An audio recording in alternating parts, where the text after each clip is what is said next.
Bismillahirrahmanirrahim. Elhamdülillah. Esselatu vesselamu ala Resulillah.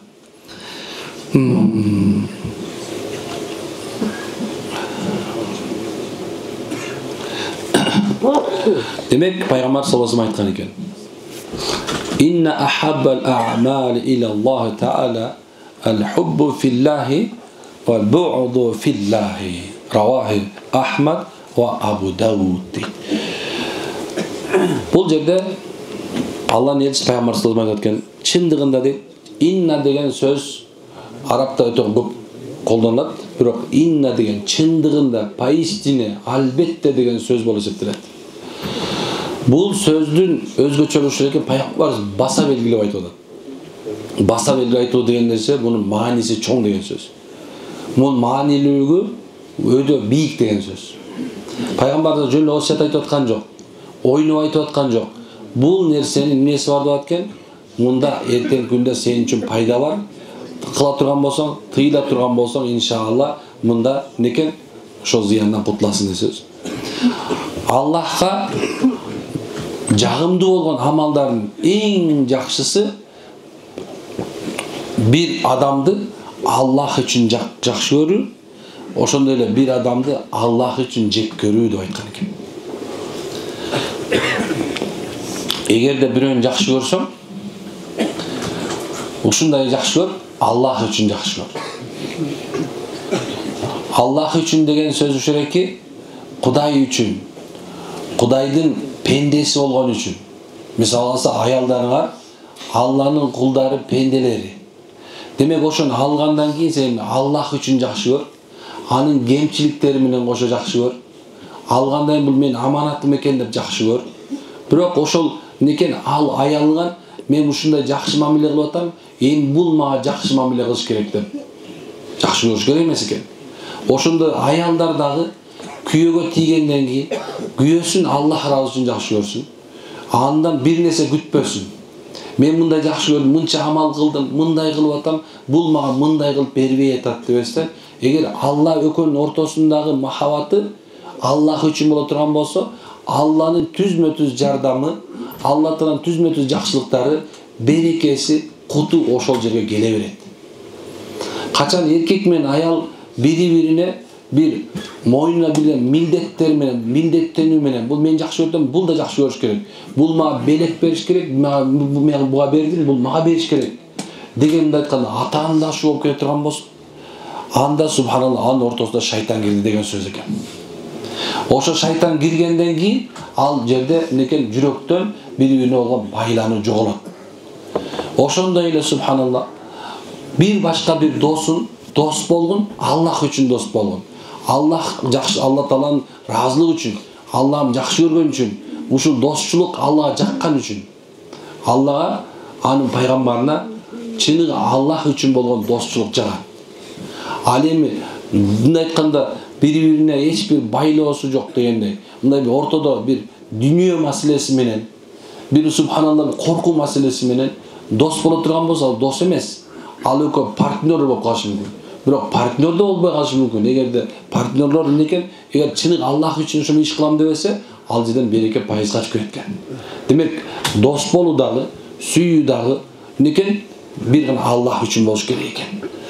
Эми кара, ошол эле мезгилде сен балаң субханалла балалуу болду. Эми сен балаңа канча үмүтүң бар турабы? Эми сен ошо балаңа Аллах ыраазылыгы үчүн субханалла, Алла сүйгөн үчүн, Алланын каалоосу үчүн деп, Алла Тааланын үчүн деген жакшы көрүшүң керек экен. Ошондон балаңа күтүп аткан нерсеңди Алла берет. Алла тараптан келет деп. Турабы? Демек, бүткүл нерсеге Аллах үчүн, кайсыны жакшы көрсөң, Аллах үчүн экен. Пайгамбар бекер айткан эмес да, досуңарды дейт, өтө жек көрүп кетпегиле дейт.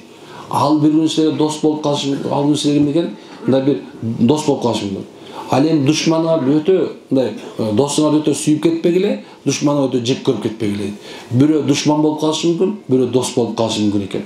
Демек ушул нерсе. Азыркы замандын проблемасы ушул болуп калганда, азыркы мезгилде чоң бир проблема бул некен ушул. Адамдар бири-биринен бир нерсе күтүп амал кылып калышкан, мамиле кылып калышкан. Качан адамдар бири-бирине ал өзүнөн бири-бирине жакшы бир мамиле күтүп кылган болсочу, бир иши кыла турган болсо, мына сен көчөнүн туулган күнүндө мындай кылгам, сен мындай кылсаң. Бизди ушуга үйрөтүп койгондо ойлойберем да, кээ мектепте эле үйрөтүп койгонда. 8-мартта кыздарга подарка беришибиз керек, 23-март эмеде февраль, ошундай февралда эркектерге бериш керек. Ошол күнү мисалы алса обязательно беришин керек да. Именно 23 болуш керек, обязательно 8 болуш керек да. Субханалла, обязательно туулган күн болуш керек да. Туулган күн өзү жок эле нерсе эле, бирокчу менен бүгүн мына канчага чыгам, так, чакырам, анын тигин туулган тиги. Анан мен туулганыма келген, мунукуна келбей койду.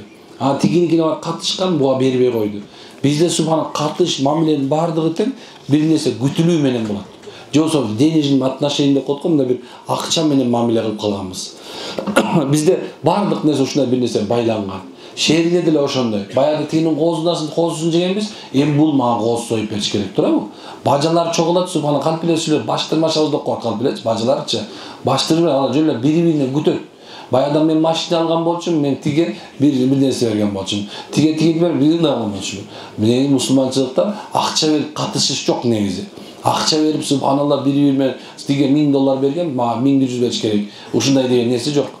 Баянын тоюна барган болчумун, мунун тоюна мен мындай жок, антип күтүп субханалла эч бир мамиле кылынбайт. Күтүп мамиле кылынбайт. Аллах ыраазылык үчүн кыласың. Бирөө сүйүнүп атабы?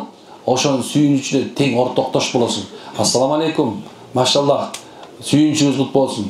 Сүйүнчүсү, машаллах, береке болсун. Мынакей сүйүнчүңүз ме. Анан кийин субханалла тиги келет, издеп баягы мен сүйүнчүлөдүм эле, ошондо келет тиги сүйүнчүлөдө, так, мага 1000 сом берип эле азыр сүйүнчүлөчү эмне берер экен.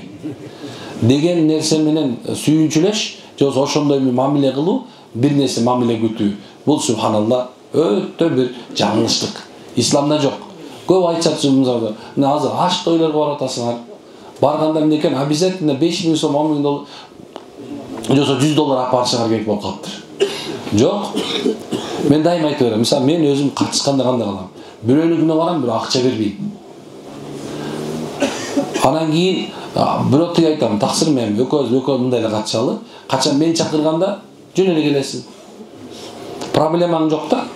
Мисалы, бардым, тиги тамагын жедим. Сөзсүз эле тойду акташ үчүн бересиңерби? Жоксо мурун бергенге алыш үчүн бересиңерби? Мындай тойлордун баары бидат. Шариятыбызда кабыл алынган нерсе. Адам жыргабайт да. Сен тойуңа бар адам пайда алыш керек. Сооп алыш керек биринчиден. Барган үчүн, Аллах ыраазы барган үчүн сооп табыш керек. Экинчиси, сен берген тамагыңа сооп табышың керек. Өгөрдөн мамилеңерде сооп табыш керек. Эми бирок бизде болсо тескерисинче баратканда. Баратканда эмне кылат? Так, эптеп, сеттеп бир нерсе болуп, баягыдай кандап келип эшектептерди ачып мына так каян. Мурдагы жылы так, эме 100 сом келген азыркы эме менен алганда, так, 300 сом болот окшойт. Деп 300 сом көтөрүп алып барат. Эми ошо 300 сом табыш үчүн эмне экен? Жүрөгүндө мындай бир кыйналып, кысталып, барсамбы, барбасамбы, эми кантабам, эптеп бирөө карыз алып, ушинтип анан кийин нерселигине барат. Эми аны эртеси күнү карызды бериш керек да. Эми адам кыйналат. Мына ошондо кыйналбай эле, мына бүгүн сен жөн эле бардың, эртең тиги деле жөн эле. Ошондо анан колунда болсо той кылат, колунда жок болсо кылбайт. Жанагында азыр 500 кишиге свадьба берип атпайсыңарбы? Эгерде жана эчтеке бербеген эмелер тойлор боло турган болсочу, анда эч ким 500 киши чакырбайт, билесиң ушуну. Анткени невозможно болуп калат, ресторандын баардыгы жабылып калат. Анткени сен так, азыр 2000 сомун ресторанга берсе, 3000 сом кошумчалап барып атасың, туурабы? Сен тигинин все равно жабат деп барат. Ошондо бул жерде Аллахтын ыраазылыгы жок, адамдар математический эсепчини жуталап болуп атат да. Демек туугандар, исламдагы мусулманчылыкта мындай нерсе жок. Андан көрөк этегиңди май кылып балаң үйлөнгөндө жеңелер, мисалы, колуңарды май кылып байкелер, казандын башында машалла айылдын балдары, жаш балдары чогулуп келип, батасын алып, колго суу куйдуруп, машалла, ошол жерге келип алып, анан кийин үйүңөрдүн ичинде бир 10 адамдан бөлүп чакыра турган болсоң, 10 адамдан күнүгө келе турган болсо, машалла. Биз болсо ушундай чарчап калдык да, сразу автоматически бизге деген азыр 200 адам кетип туруп эле болду. Кутулуш керек болуп калды да. Кутула тажагандай да. Жок. 10-10дан бөлүп субхан үйүңө конок чакыра бер. Машалла, канча кут, канча береке. Ошондо дагы эч нерсе байланбайт, эч нерсең кетпейт. Болгон тамагыңды бересиң, машалла. Эч ким сени обсуждать этпейт. Дасторкону мындай болуптур дебейт. Мунун баардыгы көрүп андай бир эле сөз мынакей. пайгамбарыбыз маанилүү албетте дейт. Эгерде кимде-ким бир инсанды, Алла жана бир кулун Аллах ыраазы үчүн жакшы көрө турган сүйө турган болсо, Аллах ыраазы үчүн жакшы көрсүн болот. Демек сен конокко чакырган адамды Аллах ыраазы үчүн жакшы. Азыр кээ бирлер ооруп калдыңар. Анан ошону тууган баардыгын чогулуп коюп, акча чогултуп алып, ушундай коем ба, көрсөтөлүчү. Ушундай кылалычы, мындай кылалычы деп алып келдиңер, туурабы? Бирок ооруганга чейин эч кимге караган эмессиңер анча. Карасаң, эми кара, ата-энеси субханалла ооруганга чейин, жосу өлүп калганга чейин эч бир 4-10 баласы бар, оны 10 жакта болчу бир баласына чыдап коюп, ошол баласы бакчыда турабы? Бирок 9 бала өлгөндөн келип алып, чогулуп алган жылкы чыгып союп берсең турабы? Карасаң, демек бизгечи ушул аз заманда ушундай калыптыр да, адамга жакшылык кылыш үчүн ооруш керекчи, өлүш керек болуп калыптыр. Мисал алсачы, эми мисалы эркектин кадырын билиш үчүн эркек өлүш керек экен, ошону аял боз кеч алып, ай, тоо менен, күнү менен эми сенсиз калып кыйкырыш керек экен. Аял өлүп калыш керек экен да, субхана, ошо өлгөндөн кийин анын кадыры бар, ошону өлгөндөн кийин билиш керек экен да. Биздики ушундай экен да, мындай окончательный итог өлгөндөн кийин эле жакшылык. Жок, субханалла. Биз исламда, мусулманчылыкта жакшылык кылат экенбиз, тирүү кезинде Аллах ыраазы үчүн кыла берет экенбиз. Жакшы көрөт экен Аллах ыраазы үчүн, башка нерсе үчүн эмес экен. Казак, байкап атасыңар ушуну. Силердин да балдарыңар бар мынакей. Бул көбүнчө балабыз. Бирок бир үйдө жашап, апасын өппөгөнүңөргө 3-4 ай болуп кеткендер бар керек болсо. 1 жыл болгондор бар, апасын, атасынын бетинен өппөгөндөр бар, жүзөчү. Чын, ушул бар. Анан өлгөндөн кийин кап апам болсо, атам болсо бетинен өпмөкмүн деп кайгырганыңар толтурасызбы бу жерде? Туура. Моюнга алыш керек аны. Биз ушундай мындай жүрөктөрүбүз мерез болуп калган сененчи, мындай только мындай акча, анан кийин бирөөгө катышсаң, корккон үчүн катышасың, керек болсо салам бергенде дагы ушунун зыяны болуп калбаса экен депсиз. Салам бер. Азыркы заманда ушундай болду. Мурун пайгамбардын хадиси бар эле. Эгерде бирөө эл бузулду деп уксаңар дейт, эл бузулду деп уксаңар, ошол биринчи бузук экенин билгиле деген пайгамбарыбыз. Эл бузулду дегенде. Бирок азыр байкасаң биз да айтып баштадык, эл бузулду деп. Эл бузулду дегенде кандай жагынан бузулду десе, субханалла, биз мамилебиздин баары 200-дүүлүк менен болуп калган себебинен бузулду деп атабыз. Бул нерсе башыбызга келди. Кошуна антма кирбей калды. Кошуна качан кирдиң эле акыркы жолу кошуна кырдыңар? Чакырса кирбей, чакырбаса жок. Ассаламу алейкум деп кошуна бир менен саламдашпай калды. Тиги кой айдап чыгып кетип баратса, так что-то мен оно көйүп кеттир. Үйүнөн жакшы машина алып чыгып калса, бул кайдан эле алып атат? Ушундай только мындай атаандашуу. Демек, ушунун баардыгы тең Аллах ыраазы үчүн жакшы көрбөгөн себептен болуп атат. Алла ыраазы үчүн жакшы көргөндө жүрөгүңдө эч качан жаман нерсе болбойт. Атаандашуу болбойт. Демек ушул нерсеге көңүл берип алып тургандар. Биз мусулманбыз.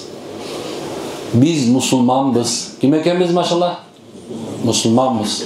Демек, мусулмандын жашоосунда мусулман биринчи орунда Алла Тааланы коебуз. Алланын ыраазылыгын коебуз. Ошол себептен биз дайыма айтабыз да, ниети бузуктун пейили бузук дейбиз. Карасаң, ниет пейлиңди оңдочу деген сөз бар бизде, турабы? Ниетиңди пейлиңди оңдочу. Кой, шүгүр кылсаң, эмне болуп атасың? Тооба кылчы, сен сөзүң турган сүйлөгөн сөзүң начар болуп атат деген сөздөр бизде айтылып келген. Дагы деле айтылып атат. Бирок ошол нерсеничи мындай маанилүүлүгү жоголуп бараткандай. Сиз менен биз эгерде ушунун актуалдуулугун, маанилүүлүгүн жоготсок азыр, мына ошол жерде турган бир 600-700 миң адамды коеюн, ушулар келгениңиздер, субханалла. Мына бүгүн мындай жакшылап ойлонуп, машалла. Аял эркек болгон болсо, Аллах ыраазы үчүн бири-бирине сүйгүлө. Бир туугандар болсо, Аллах ыраазы үчүн бири-бирине сүйгүлө. Балдар болсо, ата-энесин Аллах ыраазы үчүн жакшы көрсүн. Эгер Аллах ыраазы үчүн десең, ушунда ага кылган жакшылык башкача даамга өтөт. Даамы башкача болуп калат. Жыты башкача болуп калат Аллах ыраазы үчүн кылган амалдардын. Ошолорду мамиледе бүтөнчө керек болсо намаз окуп атпайбызбы? Ошондо да биз айтабыз. Калыс Аллах Таала ыраазы үчүн. Халисан лиллахи таала. Бир Аллах ыраазылыгы үчүн окуп атам. Алла сенин ыраазы үчүн, бир гана сен үчүн окуп атам деген нерсе. Намаз да керек Аллах үчүн. Орозо да ошондой. Садака да ошондой. Карасаң, Алла жолуна чыгуу да ошондой. Керек болсо кээ бирлерин Алла жолуна чыгып келип, даватка чыгып келгенден кийин деле бузулуп кетип атканын көрүп атасың, туурабы? Ошолордун ниети туура эмес болгон себебинен. Алла жолуна да чыгып атканда ниетиңер тууралап чыккыла. Аллах үчүн үйрөнөм, оңолом деп чыгыш керек. Ушундай нерсе. Деп мамиледе да ушундай экен, карабайсызбы? Эгерде мамиле Аллах ыраазы болсо соопко айланат, эгер Аллах ыраазы болбосо, ошол күнөөгө айлантып айтпайм. Ошонун куйругу үзүлгөн деген сөз бар. Куйругу үзүлгөн. Жана кескелдирик бар го. Куйругун кескип кетип калды десе ушундай нерсе. Ошондой сыяктуу дейт да, алымдар айтат. Ошо кескелдирик куйругун кескендей Аллах ыраазы үчүн болбогон амалдардын баардыгы тең кесилген дейт. Ал өсүп өнбөйт. Өсүп өнбөйт. Эгерде сен да үй салып атсаң, үй бүлөңө Аллах ыраазы үчүн салып атам. Ушу балдарым үчүн салып атам десең, анын түйү куйругу кесилген. Ушу балдарым үчүн эмес, Аллах үчүн, ушу Алла ыраазы үчүн салып атам. Ошол жер Кудайым ыраазы болсо, ушу балдарыма мындай айтканда бир керегине жарап калса экен деп салып атам. Ушундай нерсе, мамиле да ушундай. Мында сооп кайлат иншалла. Али ошондой айтып аткан дагы, ал эми жек көрсөңөр дейт, Аллах ыраазы үчүн жек көргүлө дейт. Жашоодо сиздер субханалла бир жаман амал кылган адамдар бар. Бул дагы субханалла, мында дагы ушундай. Ошону Аллах ыраазы үчүн жек көргөн боло турган болсо, буга да сооп жазылат. Бирок бир адамдын мындай тастыктабастан туруп, бир адамдын субханалла ким экенин билбестен туруп, жамандаганды шариятыбыз жаман көрөт. Кээ бир адамдар бар, туурабы? Бирөө бир нерсе айтып келип койсо эле, ушундай экен деп чыгат. Жок, Алла Куранда өзү айткан, маанисинде ушундай. Бир адам дейт, бир адам сага бир кабар алып келген болсо, бир адам жөнүндө. Ошонун кабарын өзүң тастыктамайын, некен өзүнөн укмайын, ошону чын дебейбиз биз. Ушундай. Ошондо сен жөнүндө бирөө жаман нерсе айтып келсе, ошол адамдын өзүнөн укмайын, некен ага субханалла чечим чыгарбаңыз. Имам Шафи рахмалла таалага бир күнү ал кетип баратса, базардан чыгып бараткан экен. Ошол мезгилде бирөө келип туруп, "Эй имам Шафи, улуу имам, токтоңуз эле токтоңуз." Жана токтосо айтат экен, "Сизди дейт, сизди.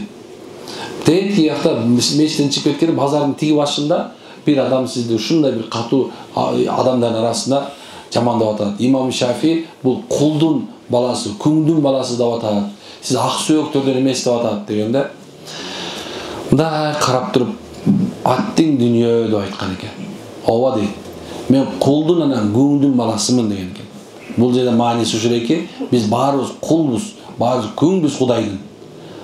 Ушундай биз баарыбыз Кудайдын кулу, аял болсо Кудайдын күңү. Биз анын алдындабыз, анын буйруктун аткарышына кулчулук кылышыбыз керек. Имам Шафи ушундай айтат.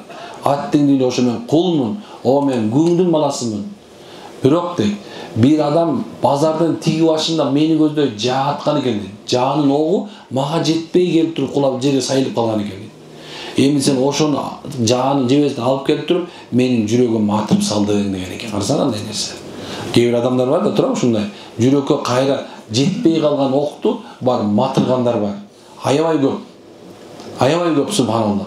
Эгерде бир адам сизге бир адам жөнүндө кабар алып келсе, жаман кабар алып келсе, ошону дос тутпагыла. Аны менен катышпагыла. Алардан үзүнүп качкыла. Анткени бирөө жөнүндө жаман сөз алып келип аткан адам сен жөнүндө да башка адамга жеткирип атканын унутпагыла. Ушундай. Демек ошондой адамдар Аллах ыраазы үчүн жүрөгүбүздө жек көрүп коебуз. Андай адамдарды субханалла дос тутуу, андай адамдар менен катышуу, алар менен чай ичип отуруу өзү субханалла фасыктык. Бирок эгерде ошол адамдын сизге зыяны тийип калыш коркунучу болгон болсо, ошондо ушакчынын эртеңки күндө некен бир аз жанында отуруп, алыстан аракет кылыш керек экен. Билесиздерби? Бир жерде ажатканада көп отура бербейсиз, туурабы? Туалетте кечке отура бересиңер өзү. Отурбайт да, туурабы? Ошондой адамдардын жанында ажатканадай. Туалетте өзүңүн ажаттын бүтүрүндө качкан. Анткени себеп субханалла анын сасы ошо жерде калсын. Ошо ажатканада калсын. Ушундай нерсе. Муну мен айткан жокмун, Имам Газали айткан ушинтипчи. Демек субханалла, некен адамдар менен душман болсок дагы Аллахтын ыраазылыгы үчүн жек көрүп, жаман көрүп душман болушубуз керек экен. Болду машалла. Бирок аны менен аркасынан чукуп, анын аркасынан жамандап, элдин аркасынан барып айтып, бул ушундай адам дебей эле койгула. Андай субханалла деген Кыргызча сөз бар. Кудайга койдум деген сөз бар. Сени Кудайга койдум. Ичиңде айтып кой. Болду. Машалла. Анын сага зыян тийбесин, сенин ага зыян тийбесин. Анткени пайгамбар айтат, момундугу анын тили менен колунун башка бир инсанга зыян тийгизбегени менен билинет. Анткени пайгамбар саллаллаху алейхи айткан. Тилиң менен да, колуң менен дагы башка момунга зыян бербегенге аракет кылабыз иншалла. Hareket kılmaz İnşallah. Allah razı olsun. Anda subhanallah bar dualarla amin. Subhanallah ve hamdülillah. Anta estağfirullah. Allah'ım bar işlere gelgen barızga Allah şifa ver. Birinciden şifa ver. Hidayet ver. Hidayet ver. Şifa ver. Emni maksat tez alışa jetkizgin dayım. Allah Teala şu bardızda şu okulattıran Kur'anlardan, okulattıran sünnet dualardan şifası teyip, kanday niyet degese o şu niyetizge Allah jetkizge ver.